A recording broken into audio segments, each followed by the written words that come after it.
From Los Angeles, the home of film and television, this is Film Music Live, a webcast featuring outstanding composers, orchestrators, filmmakers, and more from the world of music for film, television, and video games, talking about their work and answering your questions. Film Music Live is sponsored by the Film Music Network and Film Music Institute. And now the host of Film Music Live, Daniel Schweiger.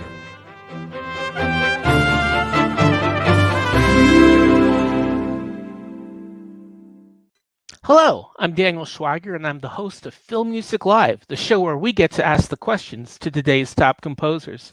I'm happy to have you here. CHRISTOPHE Beck is a composer who scored no end of pop culture that spanned the test of time. With his first major breakthrough staking vampires with the Buffy and Ant-Man television series, Beck's melodic talent for warm-hearted comedy made him a go-to musician for any number of family pictures and rom-coms, from Cheaper by the Dozen to Garfield, The Pink Panther, and The Muppets, all while showing a talent for fun, bright action in scores that could veer from epic orchestrations to pop beats, like Percy Jackson and Frozen, all while showing an edgier rhythmic side with his hangover soundtracks, Confidence, and Good Kill. When so many superhero movies went to the dark side, it was Beck's gift for not being so serious that led him into the Marvel Universe with his energetic yet emotional scores for Ant-Man, to be followed by Ant-Man and the Wasp. But there's never been quite a Marvel property for CHRISTOPHE Beck to score in so many different stylistic ways as the Disney Plus series WANDAVISION. Beck's gift for earbug, suburban, family-friendly melodies make him a natural to put the Scarlet Witch and her seemingly dead android hubby into musically spot-on sitcom scoring that journeys through the decades from goofing on I Love Lucy to Different Strokes. But, as we've discovered, things aren't what they appear to be in this classic TV land, as WandaVision has now dropped the seditiously canned laughter to reveal a reality where themes of dealing with loss and death and a mutant-created quarantine are far more current than even the show could have imagined. It's constantly shifting tones that make WandaVision a hit, rewarding our patience with one doozy of a very special episode after the others, in ways that draw on all of CHRISTOPHE Beck's humorous and dramatic musical superpowers. And now joining us from Westview, New Jersey, by way of Santa Monica, Los Angeles, is WandaVision composer CHRISTOPHE Beck. Welcome to Film Music Live, CHRISTOPHE. Thanks, Daniel. Good to be here. Great to have you here. So I guess even as you were learning music, you wanted to become a composer. Were superheroes and comic books ever part of your youthful equation? Yeah, absolutely. I grew up reading X-Men comics along with my brother, who is also a musician.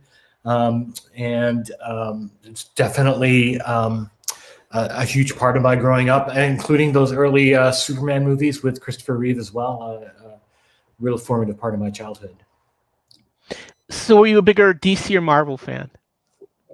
Well, I have to say now, of course, I'm a bigger Marvel fan. I have yet to do any work in the DC universe, but even if,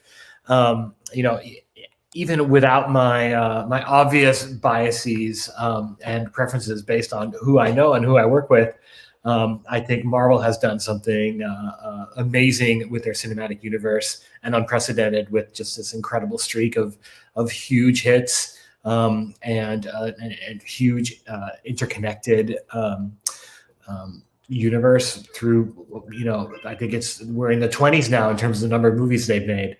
But even in the comics world as well, aside from the movies, Wolverine, X-Men, Spider-Man, those are the characters I grew up with. Now, how did the Marvel movies strike you? Even before you started scoring them with Ant-Man, what kind of difference do you think that they made them stake their own identity in the genre? I think it's a credit to Kevin Feige, who seemingly understood what he wanted to do from the beginning, and for his savvy as a business person to get the properties from the other studios that owned them over time, and creatively as a filmmaker to build this interconnected universe that really rewards fans who watch all the movies over a long period of time. I don't think anything quite like that has ever really been done in movies, and it's a remarkable achievement. Now, what do you think made you write to score Marvel films? What quality was it about your music that drew them to you for Ant-Man?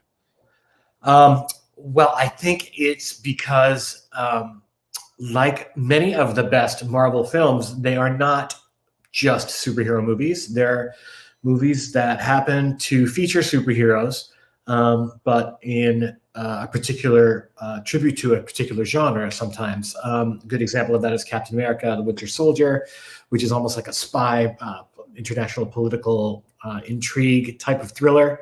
And of course, Ant-Man is really as much a heist movie as it is a superhero movie, and a heist comedy to boot.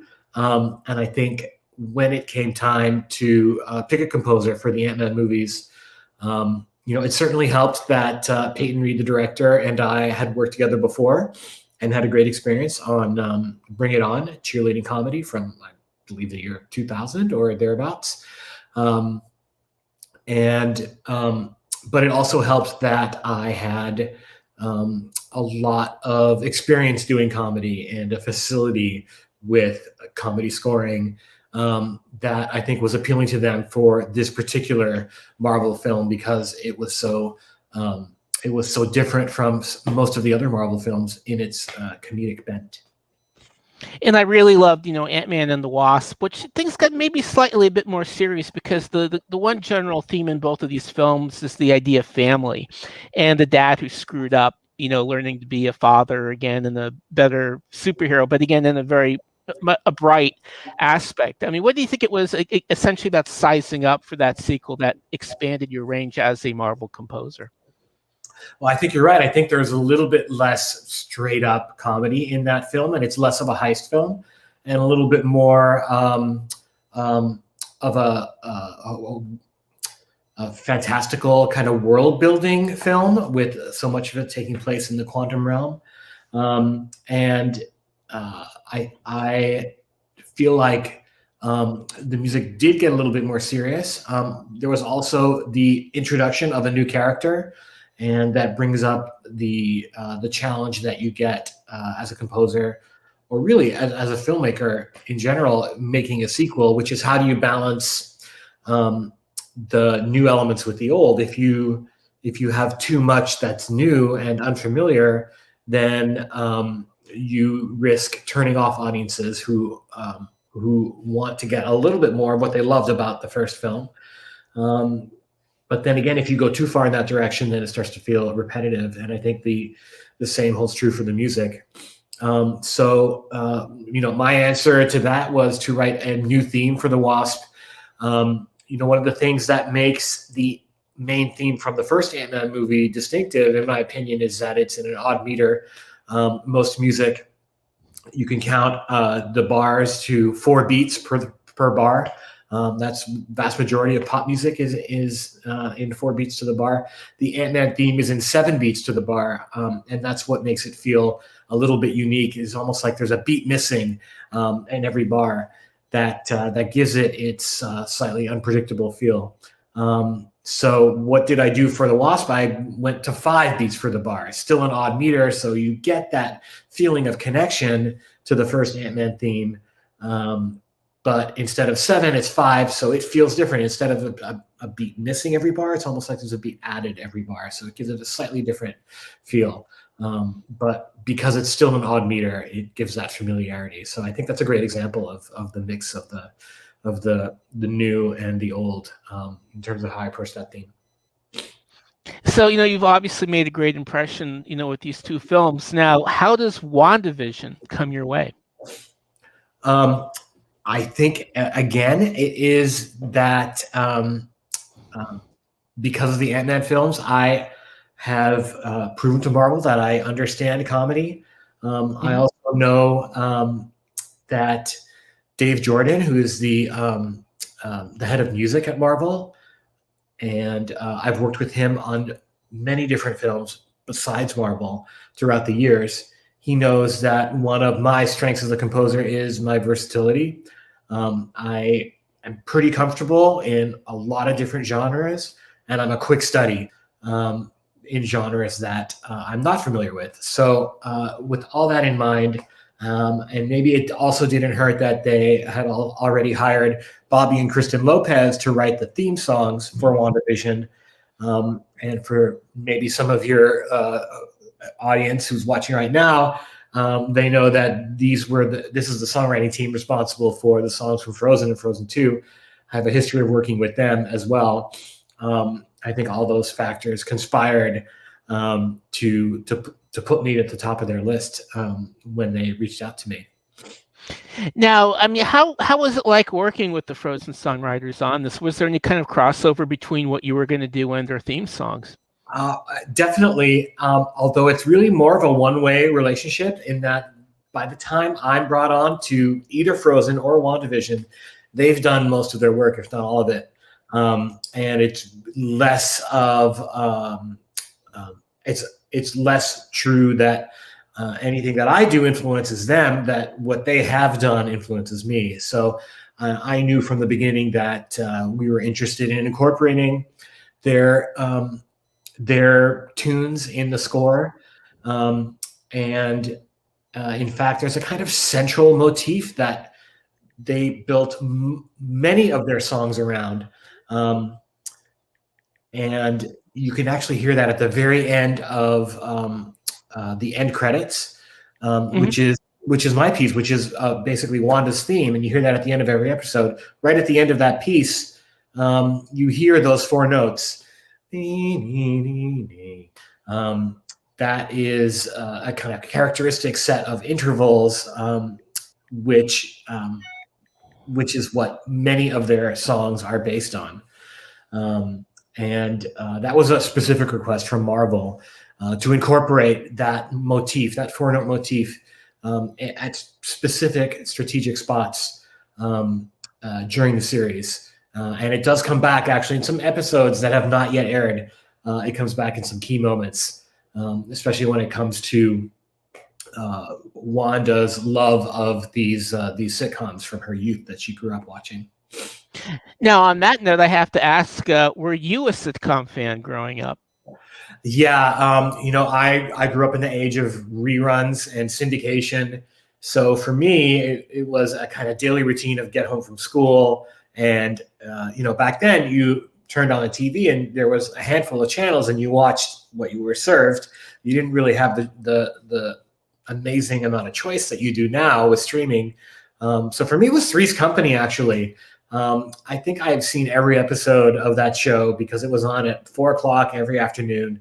And that's what I watched every day. And that's probably contributed to my complete dysfunction in terms of any of my adult relationships, because all my way of relating to other people comes from that show. Actually, not quite, but that was definitely like my television comfort food is Three's Company. What else comes to mind? I think less from the sitcom world, but $6 Million Man is another show that I watched a lot of, and of course some of the other classics from that area as well. Now, I mean, the concept is so audacious. I imagine they must have told you every surprise. I mean, we're taping the show after episode 7, and Agatha Harkness has just been revealed. What was your reaction when they told you this? There's really never been a superhero show or movie like this. Yeah, it was bonkers. I mean, before I saw any footage, the concept of the show was pitched to me, and I really didn't know how they were going to pull it off. But when I saw that first episode and I saw the black and white shooting and the aspect ratio and Paul Bettany and Elizabeth Olsen are so good in the way that they modulate their voices, especially Elizabeth. In those early episodes, the cadence of her voice, her slight changes in her accent, the way they all face the camera, and the cameras all come from the point of view of the audience on this stage. it's really remarkable how faithful they were to those early shows. And I think like a lot of people watching the show, you get that right away. You get that. I mean, you don't understand what's happening necessarily, but you get that these are really loving recreations of those early shows. And I didn't read scripts, but they would let me know key plot points that were coming up. I think it's okay for me to refer to Agatha as the villain now, because I think that was just a big reveal last night. I can now tell people who are watching this that in the very first episode, when Agatha walks into the kitchen about halfway through, you hear a little tune that it sounds like sitcom music, but it's actually her villain theme. And you don't hear that again until really the last couple episodes, which are coming up. That becomes her big villain theme, and that's something that I was directed to do by Matt Shackman, the director of all the episodes, who said, "Hey, we won't really reveal that she's the villain until much later in the show. But can we tease it a little bit? Can you come up with a theme that we can hear a little bit of right here, and it'll be a little bit rewarding for fans who pay that kind of close attention and can hear that her theme appears in as early as the first episode as a kind of way of planting that seed." I mean, I absolutely loved how you go with Agatha's theme song at the end of the episode. That was just absolutely brilliant. Yeah, that's one of my favorite songs of Bobby and Kristen's. Actually, it's a real banger. And that was all done, obviously, way before they even started shooting. And there's another great example too of them using that motif in there. There's like a trombone thing of down, down, down, down, down, down, down. So those first 4 notes of that trombone theme are those WandaVision notes that you hear in countless of the other themes. Now, how was it for you to hopscotch through the decades of sitcoms? Was there any era that was easier or style? It's challenging. The early decades in particular are challenging for me because that's a period of music that I'm just not as familiar with. I actually, honestly, like every Marvel project I do, I have a team, a small team of composers working with me. And this is just because those the way they make movies and the way post-production is on a typical Marvel project is pretty chaotic, and there's a lot of changes that come in with picture that necessitate changes to the music. It's such a labor-intensive process that I've learned to have a couple of composers with me to help out in those situations. So this is no exception. I brought in a young composer named Alex Kovacs, who worked with a legendary arranger and orchestrator who specializes in these old styles. And, he grew up playing and studying jazz. He, like me, is an extremely versatile composer. And for this show, more so than me.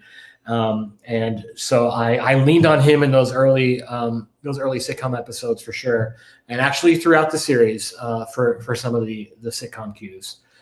Definitely, as the decades progress, we start getting into more familiar territory for me. 80s, 90s, 2000s. Obviously, that's the golden zone for me.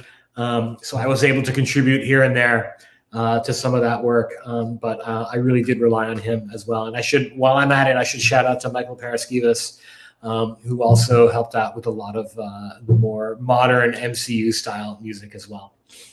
Now, what's really interesting is how you spot the actual score in between the sitcom music. How tell me about that spotting process when you wanted to kind of hint at what is going on outside this world, that there's something off. Yeah, so the spotting of it was actually really interesting. I don't know if I'll answer, I think, your question directly in a second, but I think what was interesting about the spotting is if you look at those really early shows, Dick Van Dyke Show, let's say, which is the first episode model, there was no underscoring per se. There was a little bit of music to take us out of commercial, a little bit of music to transition from one scene to another, and a little bit of music to take us into a commercial. But that was pretty much it. And, it was important to me that we spot the show in the same way that, my understanding was we wanted to make as loving a recreation as possible and make it faithful. And that's one way we can do that with the music, was by spotting it the way they spotted it. But we found, as we watched some early cuts of the shows spotted this way, that it just felt like it needed more music. Kevin Feige, who was, of course, the head of Marvel, heard some of those early cues, and he was really quite enchanted with them. And he was like, I want more. Let's find some more spots to put music in. So we went back and we did put a whole bunch of music in those early episodes where maybe you wouldn't have if you were being truly faithful to the way those music was used in those early shows. But it felt right for today's audiences anyway, to not have such long stretches of time where you didn't hear any music. We definitely played with sometimes blurring the line between sitcom music and MCU music. I'd say most of the time, it is a very clear delineation. There is what's happening in the sitcom world, and that's one kind of music, and then there's what's happening in the outside world, and that's a totally different kind of music, the MCU music. But there are a lot of moments when the worlds blend together, when one world interferes with the other, where it was really an interesting question of how we should play it. I can remember in particular the last sequence in episode 3, which is really the first time in the show where we have an extended kind of trippy sequence where people break character. This is where Monica mentions Ultron, and this kind of catches Wanda's ear, and she starts questioning Monica, and eventually Monica becomes enraged and throws her out by casting her bodily out of this bubble that she's created. And it's like a 3 or 4 minute sequence, and we're intercutting between this very tense conversation between Monica and Wanda, in which Wanda is really quite threatening and scary. And then we're cutting back and forth between those two and Vision, who's outside having a chat with the neighbors. Not quite as threatening situation there, but definitely something that is weird and off-putting. As you see Agatha and Herb also break character a little bit. And they have a very odd conversation. The whole thing is very weird and tense. And my first attempt was to just score it as if it was an MCU movie, as if we were no longer in the world of the sitcom. To me, this was a kind of musical reflection of what was happening in the story, where all these characters suddenly break character, and they are no longer, as far as they're concerned, in the sitcom world, but they are reacting to being placed in the sitcom world. So I wanted the music to reflect that. It felt a little bit much. So we thought, as an experiment, why don't we try scoring it completely as a sitcom? And so we went the opposite direction, and that really undercut the tension. And it just felt like we were not taking the scene seriously. So if you rewatch the end of that scene, you'll see a kind of very careful and deliberate blend and handing off back and forth between a kind of MCU bed, where you have this sort of atmospheric synth sounds that you would never hear in a 70s sitcom. And then every once in a while, a little bass guitar and a vibraphone and congas come in to punctuate one moment here, one moment there, and you get a kind of blend of the two styles. There are moments like that throughout the series, where we play with hard transitions between a dramatic crescendo by an 80-piece orchestra, and then the very next thing you hear is the electric piano playing some 80s music, or vice versa. And there are also moments that take place in the world of the sitcom that really you would normally play with tense MCU music, but we stayed with the sitcom world, and the end of episode 3 is an example of that. And even a couple of moments when we tilt a little bit towards sitcom music when we're outside, although those are fewer and far between. I mean, especially in these last 2 episodes, you've had some really fantastic straight-up scoring sequences, where her hex field expands and the Vision's trying to get out. And in this episode, you have this really fantastic sequence of Monica trying to get in with that vehicle. And it's almost kind of like Ant-Man, where she's going into the the miniverse. And again, that's really where the superhero scoring is really, and for extended sequences as well. Yeah, thank you. And I think it's not much of a spoiler to suggest that the role of that kind of music will only get bigger as we get into the last couple episodes. Wow. What's interesting is that, when I first started watching the show, and usually when you do a kind of a fake reality, it's kind of over and out within half of an episode.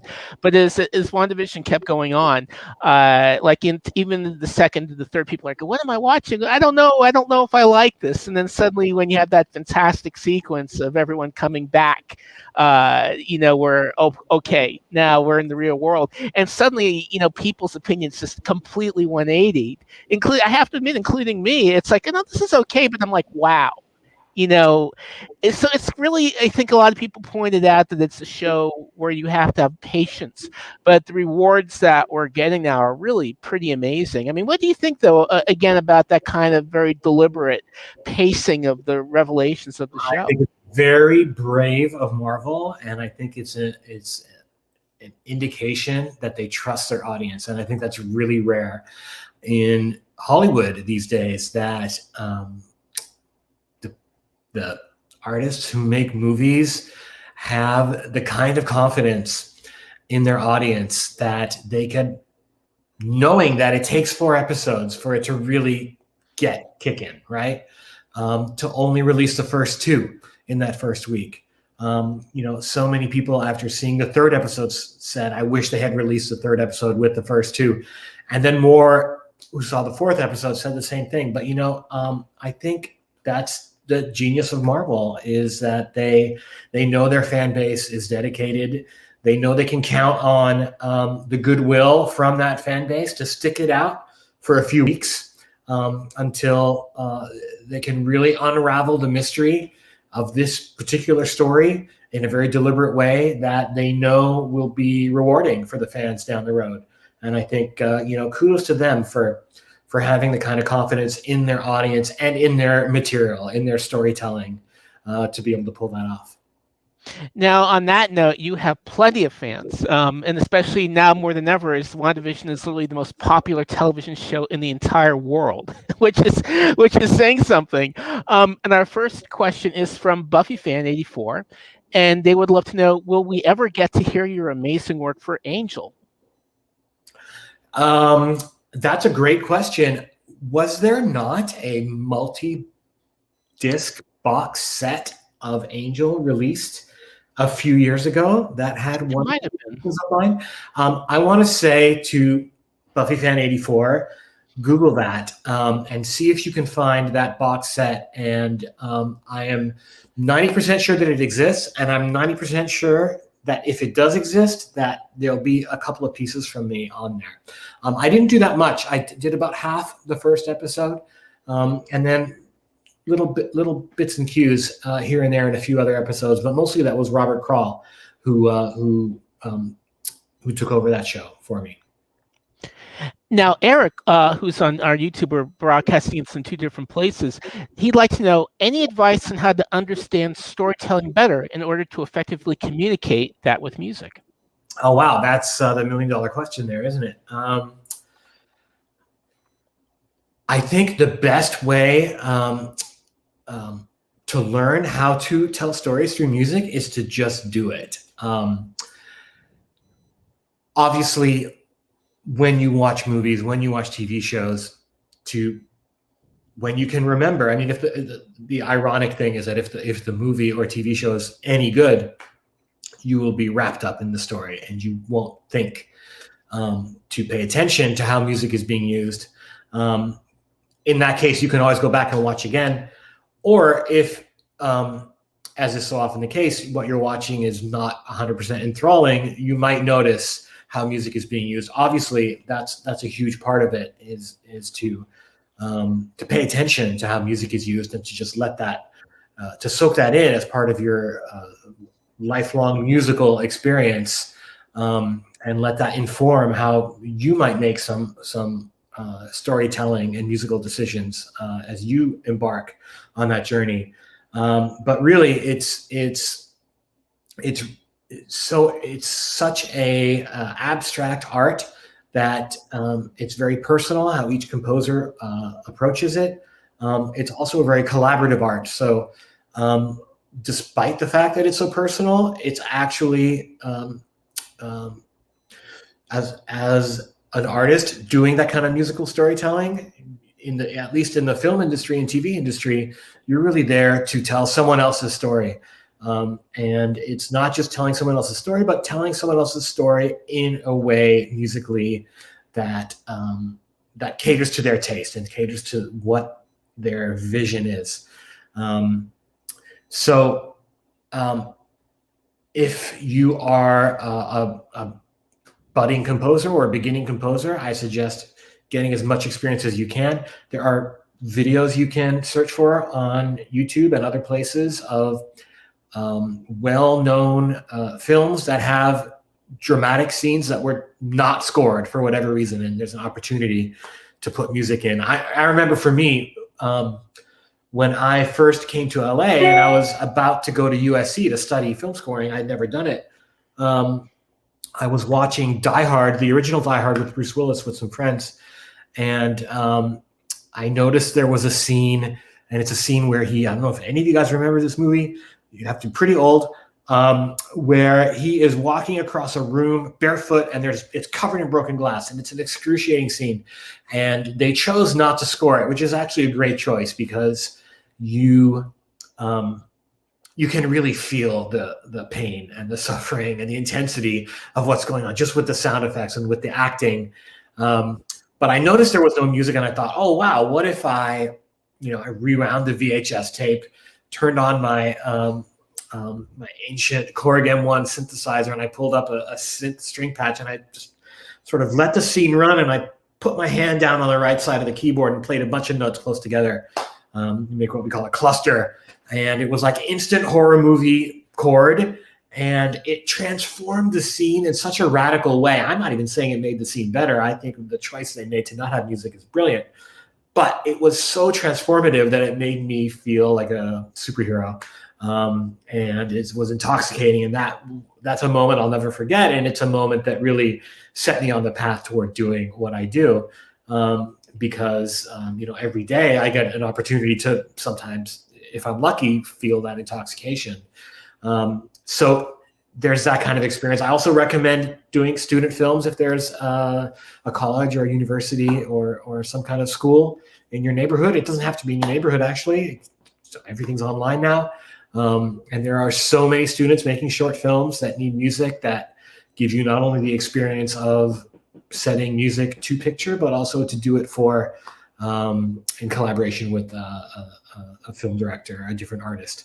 That gives you that very valuable experience in working with other people. Now, JC's score would love to point out two of my favorite scores, and one in particular, which is Guinevere, actually one of my favorite all-time scores in films you've done, and of course, Under the Tuscan Sun. The sadly lost Audrey Wells directed those. Yeah, both those films directed by Audrey, who passed away a couple of years ago. And man, I miss her. I miss her personally, as well as I miss the great collaborations we had. I loved her movies. I wish she directed more. She was an extremely in-demand writer, and she spent a lot of her time writing, and was very selective about the films that she directed. And she had plans to direct, at least one or two more. and that's definitely a big part of the sadness. Obviously, is that we lost an amazing person, and for me personally, a good friend. But also that I didn't get an opportunity to work on another film with her. She always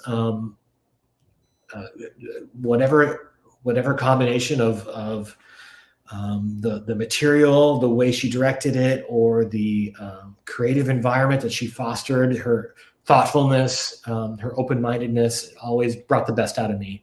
And I do miss her. Yeah, in a way, because again, I just cannot get enough of Guinevere. Is that kind of really introduced this really gorgeous ethereal scoring of electronics that would, in a way, kind of play themselves out into Ant-Man when we got into the miniverse. And that kind of, in a way, it starts there. My love of electronic textures in scoring endures to this day, as evidenced by this equipment that I'm surrounded by. I'm excited that I have at least one project, maybe a couple, coming up in the next couple of years, where I'll get to stretch those muscles a little bit again. And I'm looking forward to that very much. Now, Dale Turner is a huge fan of an excellent film that you scored called The 12th Man. Go see this film. Rumor has it that a couple of years ago, you took some time off and went deep into modular synth exploration. If true, what are some things that resulted from that? Right. Okay. Thank you, Dale. The 12th Man is on Hulu right now, and it is a very good movie made by my friend Harold Zwart. I did use some electronic textures in there. It's a hybrid score. Now, modular synths, which is what all this stuff is, are to me one of my favorite ways of making music. It's so different from the pen to paper way. It's all about experimenting, and it's very ephemeral. You got all these knobs. There's no cables plugged in now, but when I have a patch going, there's maybe 100 cables plugged into different places. It's really impossible to replicate a patch using this instrument. So it's really not a very efficient way of scoring a film, because when you score a film, you need to be able to go back and rework existing cues, and you need that repeatability. You also need that efficiency of being able to pull up a cue, make a small change, put it away, quickly. And you cannot do that with these instruments. What you can do is have your, whatever you're using to record with. I have my laptop right next to my modular synth. And when there's any noises that are coming out of it that I think are cool, I will record them. And I can curate these recordings into a library of sounds, and then I can incorporate these sounds into my scoring. So yes, the 12th Man does have some of those sounds. Like I said in the answer to the earlier question, I hope to revisit this in a big way in a couple of projects I have coming up. And so I've been spending a lot of time actually in the last few weeks since WandaVision has ended for me, adding to that library, which is definitely showing its age. It's been a few years since I did do that deep dive. So I'm refreshing the sound library. Sorry, Daniel. For those of you who are interested, I did take some time off scoring about 5 years ago, and I did that really deep dive into modular synths, and I would get into extremely elaborate patches that would enable me to perform a piece of music with the beginning, middle, and end entirely on the modular. And it would take me a couple of weeks to put these patches together. And if you search for me on YouTube, you could find some of those videos. The most popular one I have is called Rubberneckers. I think it has 500,000 views at this point. So check that one out for those of you who are interested. Now, I mean, again, look at episode 7. Suddenly you're into this gut-wrenching, incredible emotional music, and then you're in a circus. So on that note, Ernesto says he must have had a lot of fun scoring on WandaVision. How did you find yourself being able to write in these different styles? I think we touched on that earlier, Daniel and Ernesto. I think there's a little bit of research that goes into it. And in my case, not much research was required for those 80s and 90s styles. Those are the styles I grew up with. I'm really a child of 80s pop music. And for those earlier styles that I'm a little bit less familiar with, I brought in a specialist who's very familiar with those styles. It's obviously great fun to bounce back and forth between all those styles. It's great fun to find ways to interconnect them, and that's of course using themes. I mentioned the Agnes theme that you can hear a little bit of in episode 1. There's also the love theme for Wanda and Vision, which has yet to bloom in its full glory. But you've definitely heard bits and pieces of it already, again, beginning with episode 1 right at the end. And you've heard that a good 6 or 8 times now in these first 7 episodes, and you're about to hear it a lot more. I think using themes like that really helps connect those sitcom views, even though they're from totally different decades and different styles. Now, David asks, how much time did you have to finish working on all the episodes? Which kind of leads me to ask, how you did such a great job scoring this during quarantine. I spent about 6 months. Sorry, that's my dog going crazy right now. I've got one too. I spent about 6 months on this show from beginning to end. I wish I could tell you exactly how much I spent on each episode, but unlike Buffy the Vampire Slayer, there was not a kind of regular shoot for a week, edit for a week, and do post for a week on this show. They shot a whole bunch of stuff. They put as much of it together as they could, and I started more or less with episode 1, which did not have a lot of music. It was a lot of that sitcom stuff and that sitcom style spotting. So it didn't take long to get those first 3 episodes out, for example. They're also shorter. The episodes get longer, and there's more and more music in them as they go along. Episode 9, which is going to air in a couple of weeks, I spent probably a month on, and the earlier episodes, maybe a week or 2. Wow. Now, Barry's got a question, I guess, when that score absolutely has to be done yesterday and you're going a little too slow, what tricks do you use to make yourself write faster? That's a great question. For me, it's training. And it is a kind of blind confidence, right? Like, if you really have, first of all, I'm fortunate in that even on this show, WandaVision, there were really very few moments when I did not have the time that I felt I wanted to take to finish a particular idea. There were definitely moments toward the end where there was some late nights and some late breaking requests for rewrites that come in at like 10 p.m. and they have to be done in the next 2 hours. And that's when you really feel that pressure. But for the most part, I can take the time I need for those moments when I don't have the time that I need, and I find myself,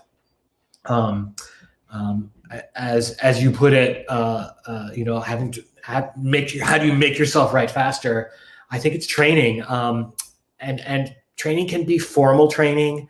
But it doesn't necessarily have to be formal training. In my case, it was. I have a degree in music. I studied conducting. I studied orchestration. I studied theory. I studied jazz harmony for a number of years. I have a really solid academic understanding of how music is put together. But it doesn't have to be that. As long as you have spent time as a composer getting inside the music and understanding how chord progressions work.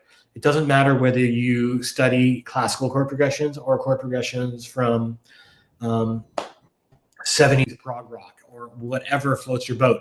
As long as you have that understanding of being inside the music, then you build a set of tools.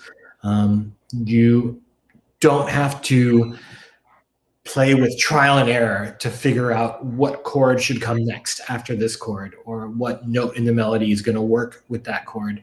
Because you have already spent the time studying it, you know what chords are available to you that will work. It's not a question of trying every one until you find the one that sounds right. It's picking out of the few that you know will sound right. That's training. And I think it is very difficult to write as fast as you need to write without some kind of training, whether it's formal and classical or self-taught. You need that insider knowledge of how music works and what makes it tick to really be able to write fast.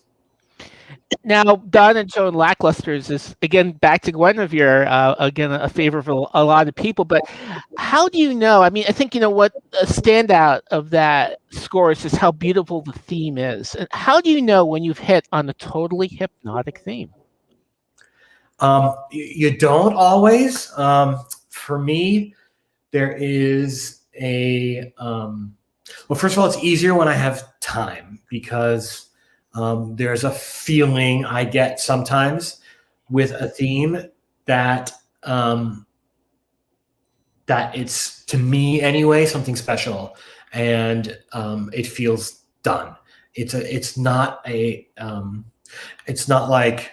all of a sudden I see fireworks in my head or anything like that. There's no way to really know it. It's just a feeling.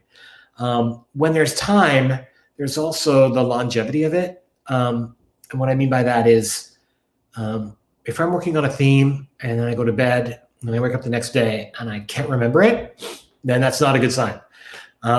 If I'm working on it and I go to bed and I wake up the next morning and I can't get it out of my head, then that's usually a better sign.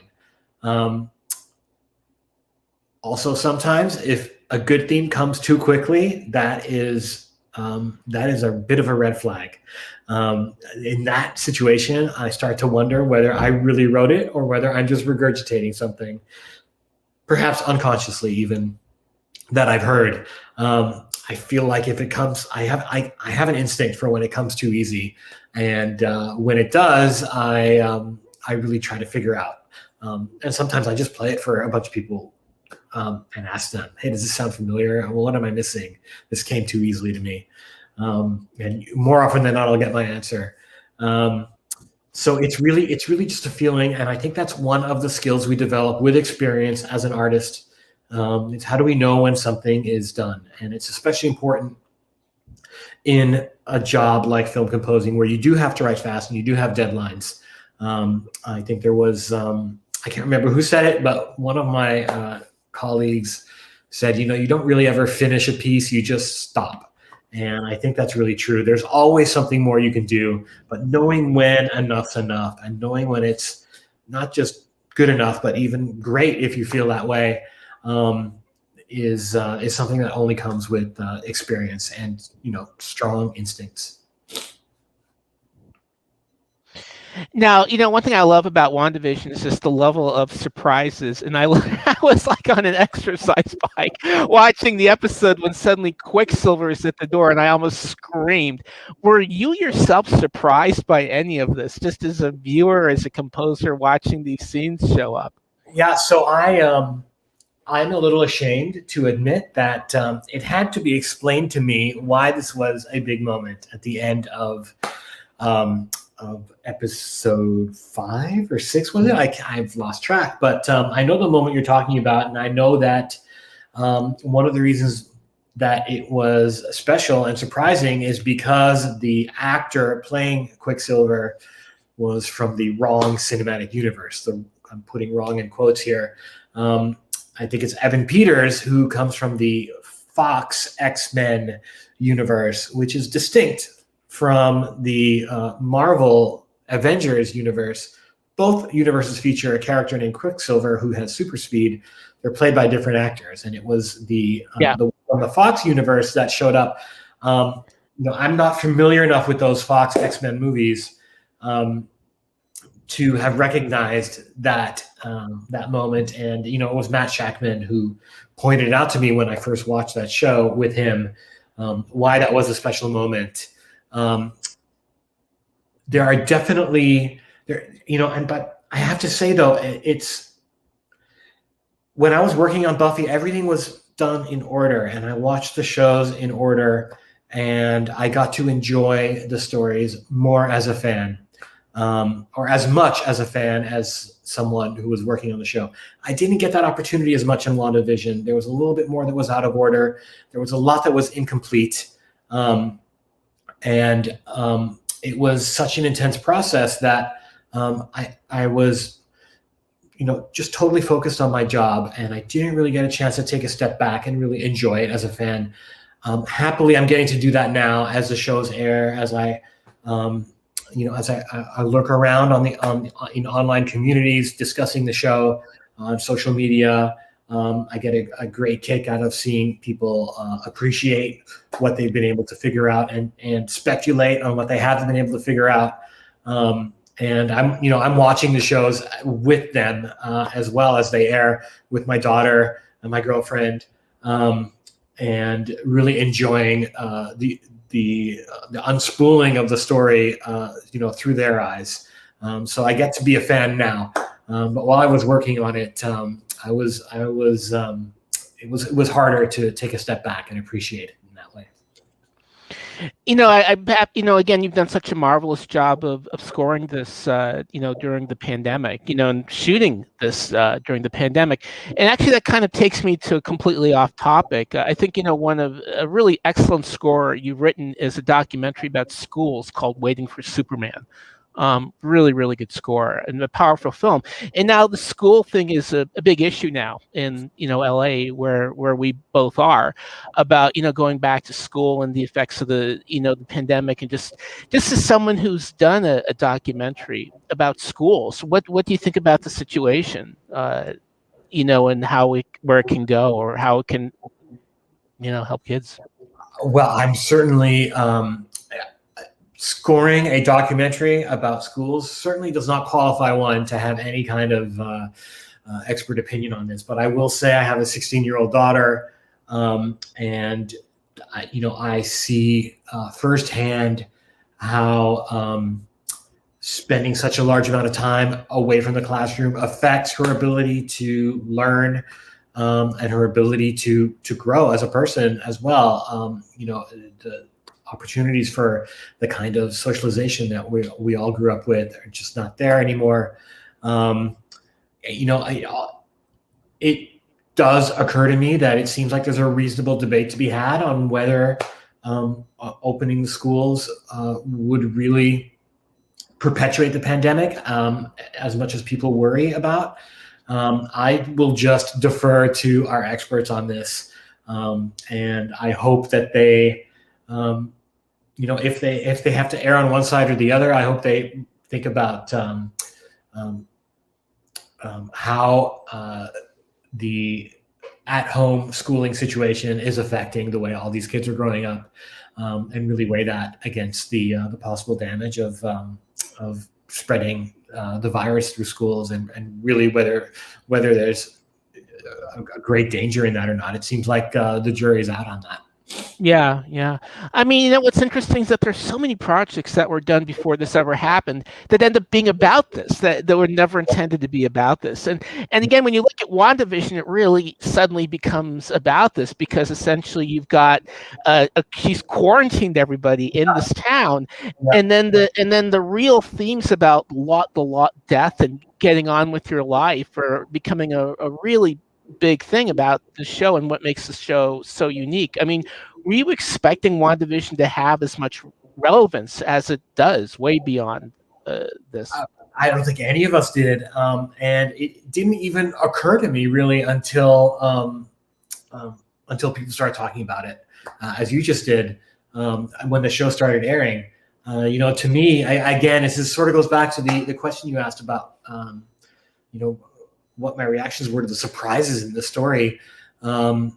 I sit down to work on a show or a movie, and I see musical problems to solve, and I don't really get an opportunity to take a step back and think about the the bigger story or the bigger meaning of a story or its relevance to current events. So it's been something that it's definitely not something that I expected, and not something any of us talked about while we were working on it. Wow. I mean, is there like a particular favorite episode that we've seen so far, and why? Yes. Out of the 7 that have aired, I have to say episode 4. It has the most. It has no sitcom music in it. I got nothing against the sitcom music. It's great fun, and it's inherently a part of what it is that makes this show unique and special. And obviously, it's essential to the experience of watching the show. But it is, there's really nothing more satisfying than writing a really juicy, dramatic score for a dramatic scene. Episode 4 takes place entirely outside the bubble, and there were lots of opportunities for that kind of drama. And I don't mind telling you that actually my favorite episodes are yet to come as far as how the score plays. Now, it's really interesting because you've got one of the delayed movies that will hopefully finally come out is Free Guy, which is again about a guy in a simulation who keeps trying to get out of it. What was it that made experience of going from WandaVision to Free Guy like for you? And what can you tell us about Free Guy? Well, Free Guy has been a kind of crazy experience because that was shot entirely before the pandemic, and we were getting ready to score when everything shut down. So we had to delay and delay and delay, and then they had to delay their release date. And then we finally got a chance to score. We were the first project to score in LA with LA musicians. We had all the musicians in masks and 6 feet apart, and we were the first ones to do it. So it was a very it was a process filled with a lot of uncertainty. No one really knew if it was going to work. We did end up scoring about half the movie that way. We had to stop and shut down again for a couple of months, and then we came back and finished. Sadly, the movie is still not out yet, and it's I had the same feeling working on that movie that I did on WandaVision, which is this is a really fun and good movie that people are going to love. So I'm really eager for it to come out. Now, in conclusion for our show, what do you think that WandaVision shows not only for the future of how you do a superhero TV show, the first of many superhero TV shows on Disney Plus, but just in general scoring, with the future, who knows what it might hold? Well, I love the fact that Marvel treats these shows like movies. For example, the visual effects budget on WandaVision is huge, and you can see it in the show. I have the resources that I do on a feature film. I get to use a 75-piece orchestra for the big moments, and there are a lot of them. With everything good and bad that comes with it, the 9 episodes of WandaVision are treated almost like a single 6-hour film. This has advantages because I get to map out kind of grand musical architecture for the entire series in the same way you can map it out on a film that I wouldn't necessarily have in a show like Buffy the Vampire Slayer, which again was made, shoot for a week, post for a week, score for a week. When you're doing episode 2, you don't necessarily know what's going to be happening in episode 12. But here it was all there, for me to think about and to map out. And I think that is not necessarily unique to Marvel, but more a product of streaming and the way shows are released. Marvel is dribbling out the shows once a week, but a lot of these shows, they release all in one big dump. And that allows the opportunity to treat it as one sort of cohesive story that's being told over 10 episodes or 8 episodes or whatever. And I think musically that gives a composer opportunities that wouldn't exist otherwise in television.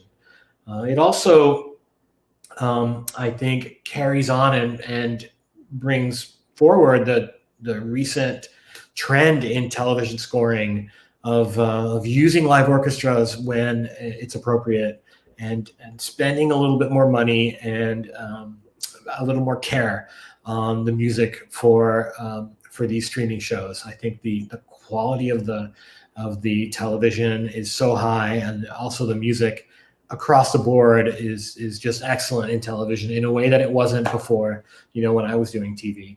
I'm really proud to be a part of that trend and establishing a new tradition of excellence in TV storytelling and scoring. Well, Chris, I'd say you certainly are. Again, terrific work. I'm a huge fan of the show, and thank you so much for joining us at Film Music Live. Watch the continuing saga of WandaVision with new shows on Friday on Disney Plus, and tune in to Chris Beck's episodic soundtracks, which Walt Disney Records are putting out every Friday. I want to say a big thanks to our producer, Dale Turner and Mark Northam, and a special thanks to Kathy Ng, Ray Costa, Lana Lay, Holly Battaglia, and Maria Kleiman. And we will see you next time at Film Music Live. Bye, everybody. Thanks.